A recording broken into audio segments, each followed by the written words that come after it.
हाँ जी, हाँ हाँ वो हो जाएगा। तुम क्यों मुझे देखकर चौंक गए? नहीं, ऐसी बात तो नहीं है, पर मुझे नहीं मालूम था कि तुम आने वाले हो। तुम्हें यह तो पता होगा कि हमें 10 करोड़ रुपया देना है। हाँ मुझे पता है, पर दे देंगे। कब? मुझे तारीख चाहिए। दे देंगे मतलब दे देंगे। पहले भी तुम्हारी कंपनी को मैं 10 लाख रुपया दे चुका हूं। वो तो सिर्फ इंटरेस्ट था, असल कब दे रहे हो? Oh God, this is extortion। तुम लोग मुझे लूटना चाहते हो। ठीक है, यही बात मैं अपने बॉस को जाकर बता देता हूं। नहीं नहीं नहीं, रुक जाओ, मेरा मतलब ये नहीं था। वो आइंदा ऐसे शब्दों का इस्तेमाल मत करना। एक बार किसी ने जरूरत की थी, आज तक बैसाखी के सहारे जी रहा है वो। मैंने कहा ना, मैं ये कहना नहीं चाहता था। बात यह कि इस वक्त मेरे पास पैसे नहीं है, मुझे थोड़ा सा वक्त चाहिए। ठीक है, वरदान सेठ इतने भी बुरे नहीं है कि थोड़ा वक्त ना दे सके, लेकिन हाँ मैं फिर आऊंगा। Goodbye mister Singh.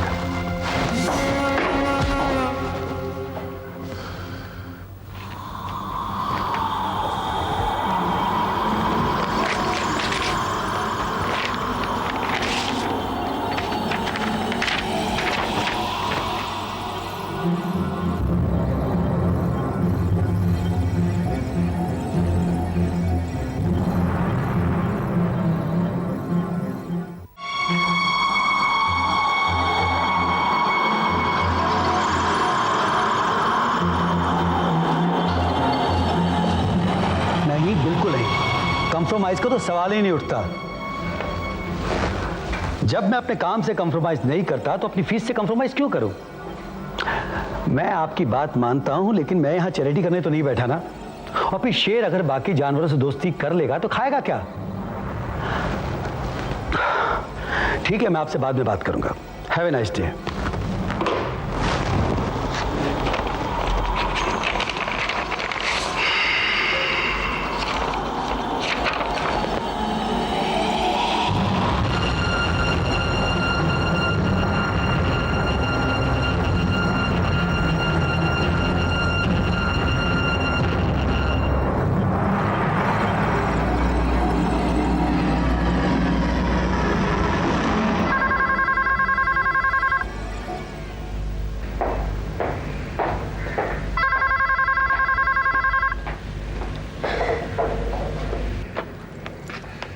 Hello,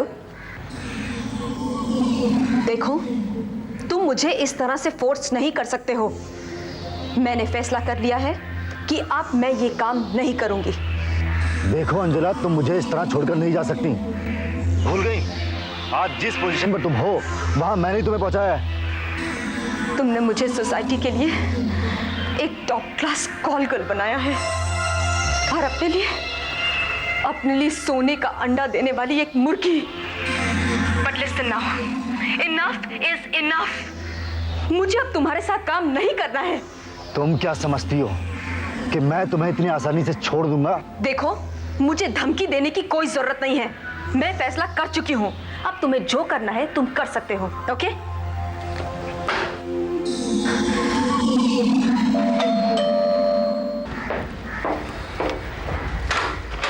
madam, courier sign please. Thank you.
कुछ भी नहीं। क्या मैं आपसे पूछ सकती हूँ कि आप क्यों मुस्कुरा रहे हैं? मैं ये सोच रहा था कि हम हर रोज इसी तरह डिनर के लिए जाते हैं और फिर मैं तुम्हें अपनी गाड़ी में घर छोड़ता हूँ। अब सोच रहा हूँ कि क्या तुम्हें मुझसे शादी वादी करने का इरादा है या नहीं है, वरना पता चला मैं तुम्हारा शौहर तो नहीं लेकिन शोफर जरूर बन गया हूँ। करण, तुम्हें शौहर बनने का पूरा मौका दिया जाएगा। अंकल के गुजरने के बाद तुम अकेली हो गई हो ना? उन्हीं का सपना तो पूरा कर रही हूँ। उन्होंने मेरे लिए जो कंपनी खोली थी उसे एक मुकाम तक पहुंचाना है। मैं तुम्हारे इस काम में तुम्हें मदद करना चाहता हूँ।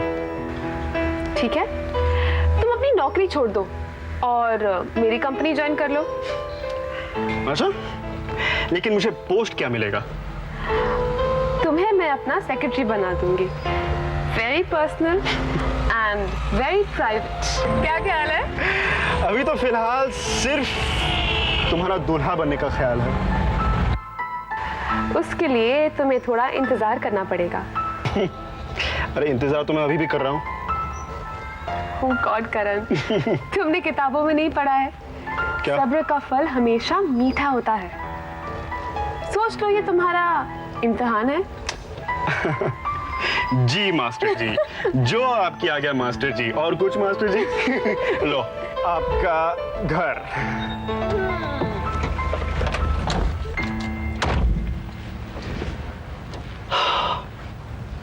Okay, bye. Bye good bye. Night.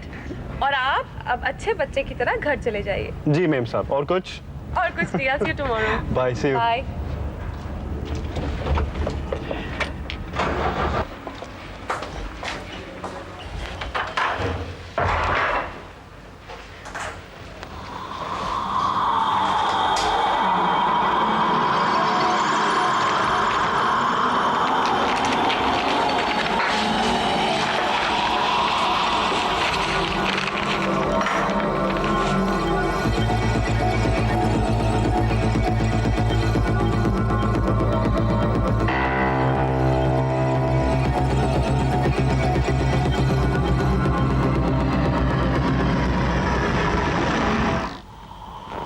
Mister Malik, हमें इस तरह यहाँ बुलाने का मतलब क्या है? बस एक मिनट डॉक्टर प्रताप, हमारे आखिरी मेहमान आने वाले हैं। उनके आते ही आपको आपके सारे सवालों के जवाब मिल जाएंगे। ठीक है, जब तक हम उनका इंतजार करते हैं मैं एक सिगरेट पी लूं। Sure mister single.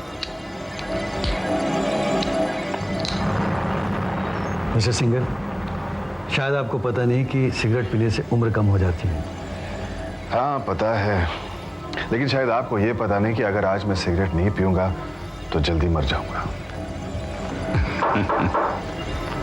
Oh, that must be Mr. Ranveer. Mister Ranveer, क्या? Right on time. हम सब आपका ही इंतजार कर रहे थे। मैंने ही आपको बुलाया। मेरा नाम मलिक है। Please take your seat.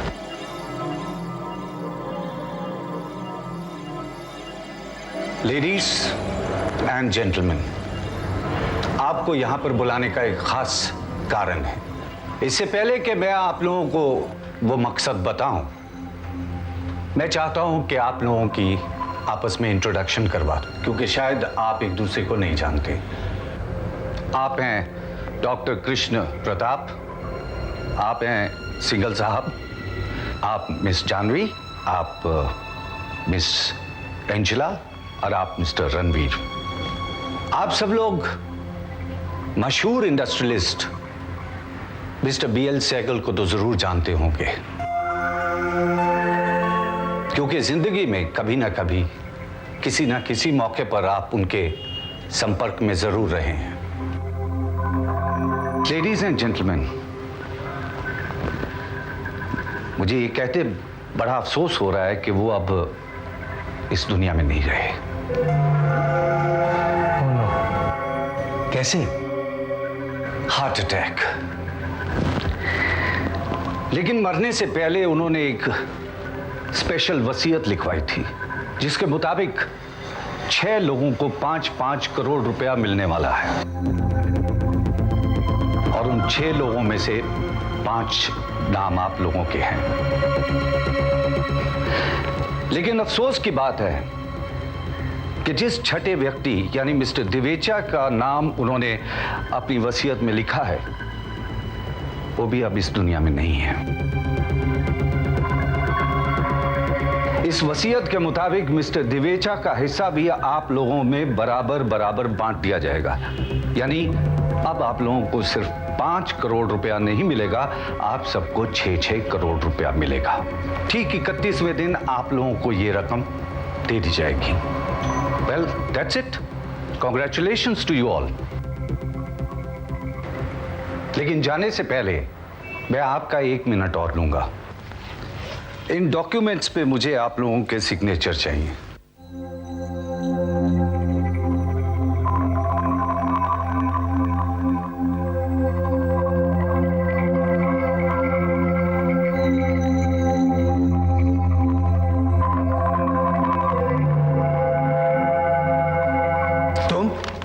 तुम्हारी आने की हिम्मत कैसे हुई?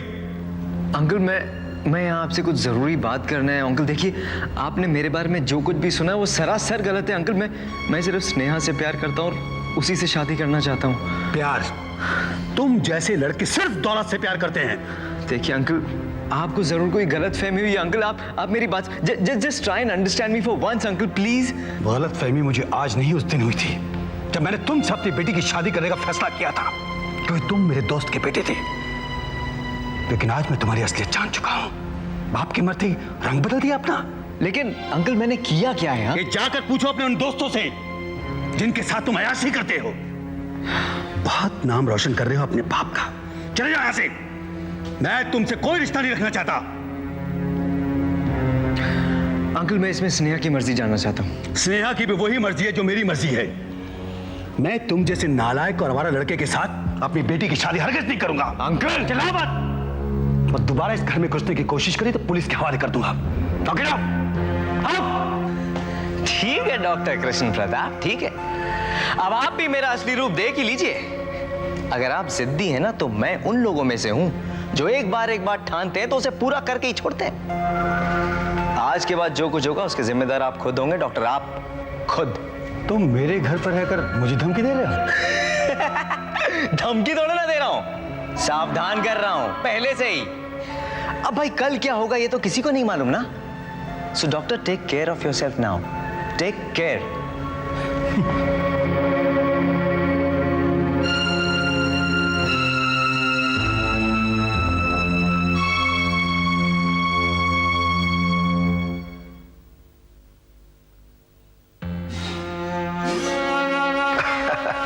आखिर आप आ ही गए। मैं कब से आपका इंतजार कर रहा था। तुम यहाँ किस लिए आए हो? तुम्हें जो भी बात करनी है ऑफिस में आके करना। बहुत हो चुका। नाउ स्टॉप हाउंडिंग मी। आप जैसे क्लाइंट से निपटने के लिए शिकारी कुत्ता बनना पड़ता है। अभी तो मैंने आपको कुछ भी नहीं किया, लेकिन जिस दिन आपके पीछे पड़ जाऊंगा तब पता चलेगा। पहले मकान, फिर फैक्ट्री और please please for God's sake now please. मैं तो मजाक कर रहा था। वरदान साहब बहुत अच्छे आदमी हैं और आपके दोस्त भी, और दोस्त ही दोस्त के काम आता है। आज भी वो आप ही की बात कर रहे थे। पता है उन्होंने क्या कहा? उन्होंने कहा कि अगर सिंगल के पास देने के लिए पैसे नहीं हैं तो वो हमारा कर्जा किसी और तरीके से चुका देगा। कौन सा और तरीका? ये भी आपको बताने की जरूरत है। आप इतने बड़े ड्रग्स कंपनी के मालिक हैं। हर रोज आपका कंसाइनमेंट देश के कोने कोने में जाता है। वरदान साहब ने आपसे बात भी किया होगा। किसी को क्या पता अगर गलती से हमारे कुछ कार्टन्स आपके कार्टन्स के साथ चले गए। तुम्हारे कार्टन्स में क्या होगा ये मैं अच्छी तरह जानता हूं। मैं ये काम हरगिज नहीं करूंगा। तुम्हारा दिमाग खराब हो गया है। जब इंसान कुछ करने की ठान लेता है तो वो ऐसे ऐसे काम कर जाता है कि उसे खुद को ताज्जुब होता है। सुनो सिंगल, या तो तुम हमारा पैसा वापस लौटा दो या फिर हम तुम्हें बताएंगे कि हमारा पहला कंसाइनमेंट कहां डिलीवर करना है। मैंने कह दिया ना, नहीं करूंगा तो मतलब नहीं करूंगा।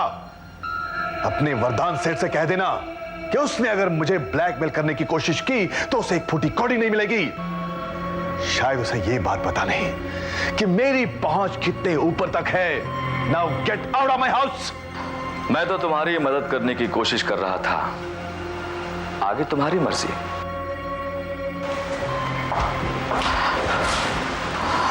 और हां, जहां तक पहुंच का सवाल है, हमारी पहुंच नीचे तक है, बहुत नीचे तक। Good night.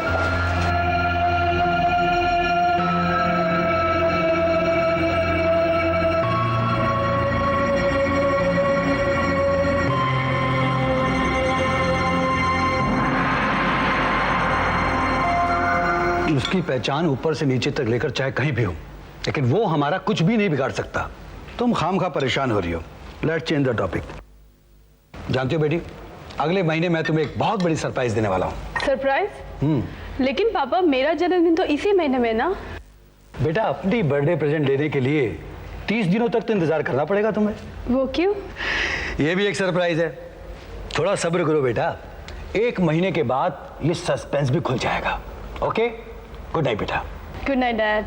सुबह ब्रेकफास्ट पर मिलते हैं। हाँ?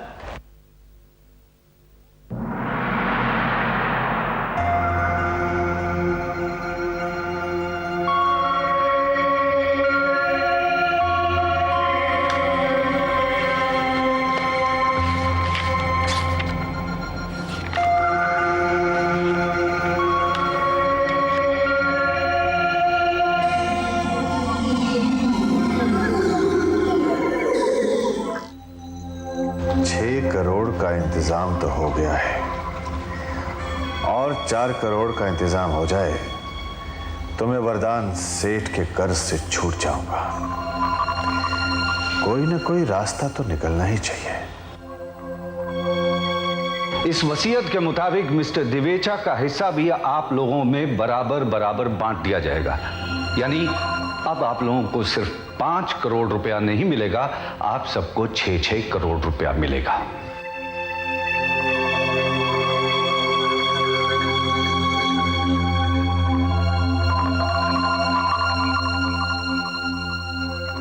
वसीयत के मुताबिक अगर और 2 लोगों की मौत हो जाए तो मैं पूरे 10 करोड़ का मालिक हो जाऊंगा और वरदान सेठ का कर्ज चुका दूंगा। यस।